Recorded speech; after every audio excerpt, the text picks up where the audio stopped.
एक वर्षे आधी आमच्या हॉस्पिटलमध्ये एक नवीन आंटी जॉईन झाली होती. ती थोडी जड होती. मी तिच्यावर आधी काही लक्ष दिले नव्हते. मग एक दिवस तिने नवीन मोबाईल घेतला होता तर त्यामध्ये काही प्रॉब्लेम झाला होता तर ती माझ्याकडे आली होती आणि म्हणली की याला बघ काय झाले. मग मी त्याला सरळ केले होते आणि आम्ही बोलू लागलो होतो. मग मला समजले की तिचा डिवोर्स झाला आहे आणि तिने दुसरे लग्न केले आहे पण काही प्रॉब्लेममुळे ती तिच्या मम्मीकडे राहते आहे. मग मी हळूहळू तिच्या बरोबर चेट करू लागलो होतो आणि ती बहुतेक माझ्या पेक्षा 10 वर्षे मोठी होती. तर मी जास्त काही हिम्मत करू शकत नव्हतो. मग परत एक वेळा तिच्या मोबाईलमध्ये प्रॉब्लेम झाला होता आणि आंटीने तिचा मोबाईल सरळ करायला मला दिला होता. मग मी फोन पाहिला होता तर त्यामध्ये एक ब्लू फिल्म होती.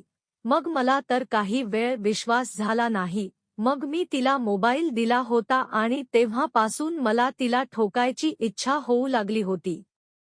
मग मी तिला थोडे घाण मेसेज करू लागलो होतो आणि त्यावर ती नाराज झाली नाही आणि माझी हिंमत अजून वाढली होती. मग एक दिवस ती म्हणाली की काही काम आहे करून देणार. मग मी म्हणले की काम तर करून देणार पण मला काय मिळणार.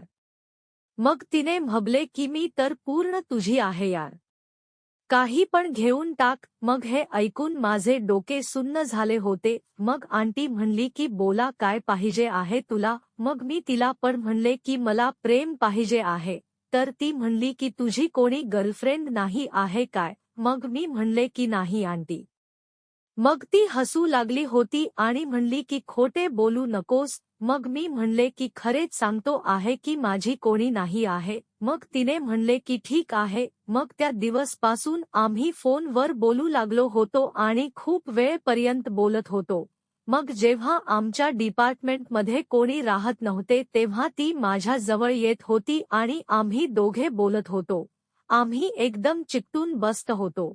आधी तर मी तिच्या बुब्सला माझ्या कोपरने दाबू लागलो होतो आणि जेव्हा आमचे जमले होते तेव्हा मी समोरून तिचा बोल दाबत होतो.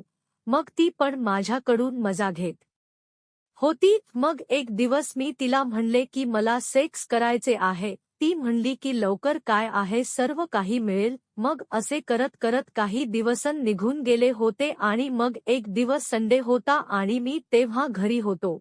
तेव्हा गरमीचे दिवस होते. बहुतेक 12 वाजता आंटीचा कॉल आला होता. मग मी फोन उचलला होता तर तिने म्हणले की कोठे आहेस. मी म्हणले की घरी आहे. मग तिने म्हणले की माझ्या फोनमध्ये काहीतरी झाले आहे. तू माझ्या घरी येऊ शकतो आहेस काय. मग हे ऐकून मला तिला ठोकायची इच्छा होऊ लागली होती आणि मग मी तिच्या घरी साठी गेलो होतो. मग मी तिच्या घरी गेलो होतो आणि तिचे मम्मी पप्पा पण होते आणि तिचा मुलगा पण होता. ते कोठे तरी बाहेर जात होते. मग काही वेळ नंतर मी आणि आंटी दोघे राहिलो होतो. मग हे पाहून मी नक्की केले होते की आज तर मी आंटीला ठोकून राहणार आहे.